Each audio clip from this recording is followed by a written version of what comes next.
alo ជំរាបសួរតកែស្រីខ្ញុំចង់ជួបផ្ទះតកែស្រីបើតកែស្រីមិនយល់តោះទេអាចឲ្យខ្ញុំជួលកន្លះខែបានដែរទេតែកន្លះខែទេ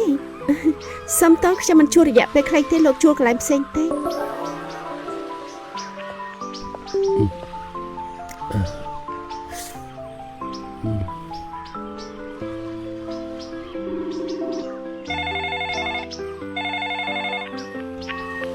ប្រាប់ឲ្យថាមិនជួលរយៈពេលខ្លីនៅតែប្រឹងខំមកទៀតធំ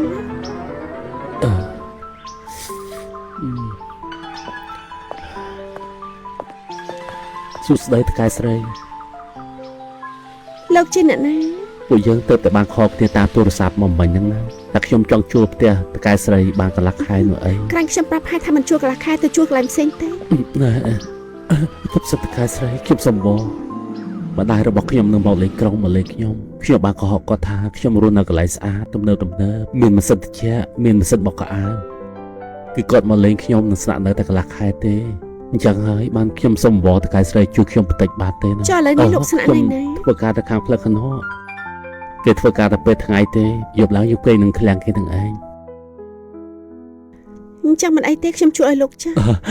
អូបច្ចុប្បន្នមែនតកែស្រីអញ្ចឹងខ្ញុំអរគុណតកែស្រីខ្លាំងណាស់អរគុណមែនតើណែសារលោកយកទៅអរគុណតកែស្រី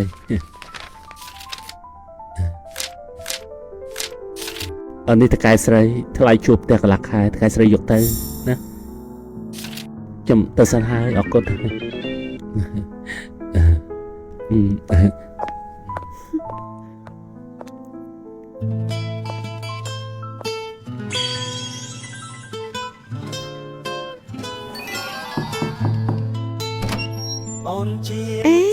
គឺលោកទេសួស្តីអ្នកនាងម្ចាស់ផ្ទះបណ្ដាយខ្ញុំក៏ផ្ញើពមន់ស្រាយយកមកឲ្យខ្ញុំ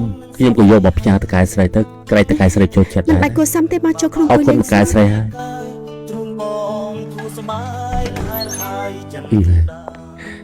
លោកអង្គុយទេ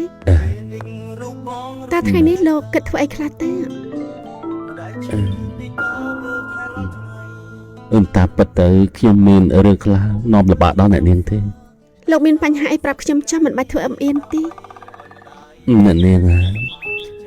ខ្ញុំសំពឹងអ្នកនាងធ្វើជាមិត្តស្រីខ្ញុំបន្តិចបានទេសុំទោសតកែស្រីកុំយល់ច្រឡំអីណាខ្ញុំចង់មានន័យថាខ្ញុំចង់ពឹងអ្នកនាងធ្វើជាមិត្តស្រីរបស់ខ្ញុំតែ2 3ថ្ងៃលោកចង់មានន័យថាម៉េច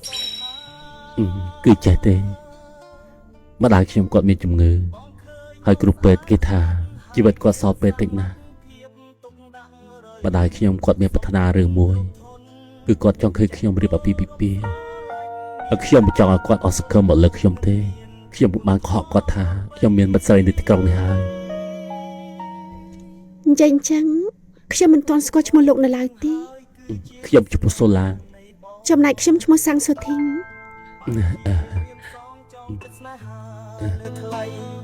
សូមអូនមេត្តាសន្តោប្រណី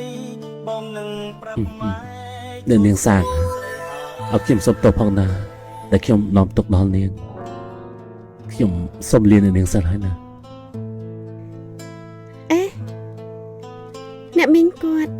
មិនទាន់ពិសាអីទេចាំខ្ញុំនាំគាត់ទៅសាកនៅបារអាហារម្ហូបកតាំងម្ដងចាំលោកនាំមីងមកកន្លែងខ្ញុំយប់នេះខ្ញុំនឹងធ្វើម្ហូបឆ្ងាញ់ៗឲ្យគាត់ពិសា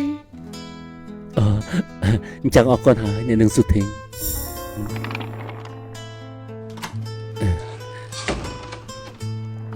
អ្នកមីងមកដល់ល្មម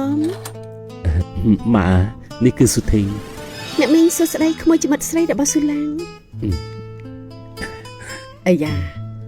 ស៊ូធីងក្មួយពិតជាស្រស់ស្អាតខ្លាំងណាស់ស៊ូឡាងកូនមានសំណាងមែនទេក្មួយអៀនណាអ្នកមីងមកហូបចិត្តឆ្អិនហើយនៅសល់តែមួយមុខទៀតអ្នកមីងឃ្លានហើយចាំក្មួយទៅចិត្តផ្លែឈើឲ្យអ្នកមីងពិសាកម្ដងមីងមិនទាន់ឃ្លានខ្លាំងទេគ្រាន់តែមីងបានឃើញក្មួយភ្លាមមីងសប្បាយចិត្តខ្លាំងណាស់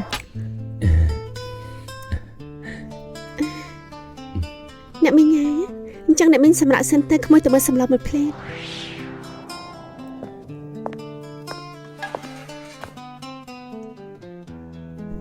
កូនប្រុសបន្ទប់ទឹកកូននៅកន្លែងណាទៅនាំម៉ាក់ទៅមើលបន្ទប់ទឹក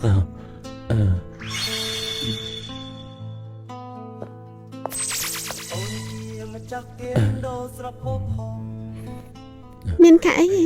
អូម៉ាក់គាត់ចង់ជួបតុបទឹក អូមិនអីទេចាំខ្ញុំជួយអ្នកមីងទៅ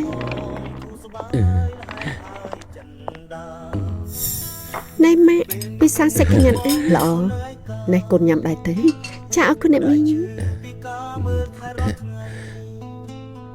បងសុំបងអូនធ្វើជាសង្សារតែ30ថ្ងៃដើម្បី សុភីងបងអរគុណខ្លាំងណាស់ថ្ងៃនេះបងនាំម៉ាក់តំបងសិនហើយ ក្រៅ ណា ពីពាក្យអរគុណបងអត់មានពាក្យអីផ្សេងទៀតទេតើជាជនដំណាំម៉ាក់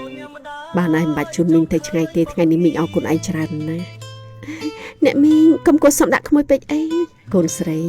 តាមពិតមីងសង្កេតឃើញក្មួយយូរហើយមីងដឹងថាក្មួយមិនមែនជាមិត្តស្រីស៊ូឡាងទេ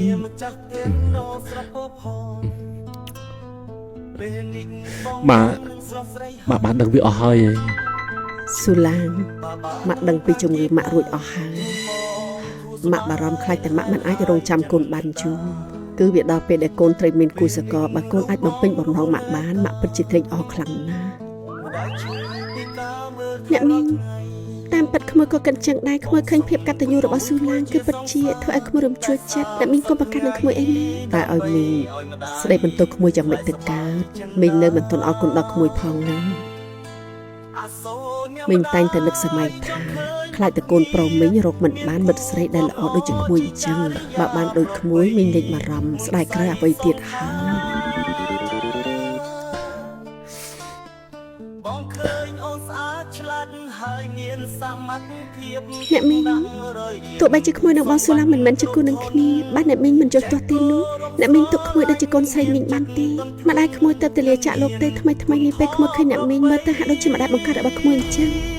ល្អបាន រូបអូននឹងហើយគឺជាវាសនានៃបង ម៉ាក់ ល្អហើយកូន សូមអូនមេត្តាសន្តោសប្រណីបងនឹងប្រាប់ម៉ែចូលស្ដីស្ដីហើយ រឿងបន្ទាប់រឹតតែរំភើប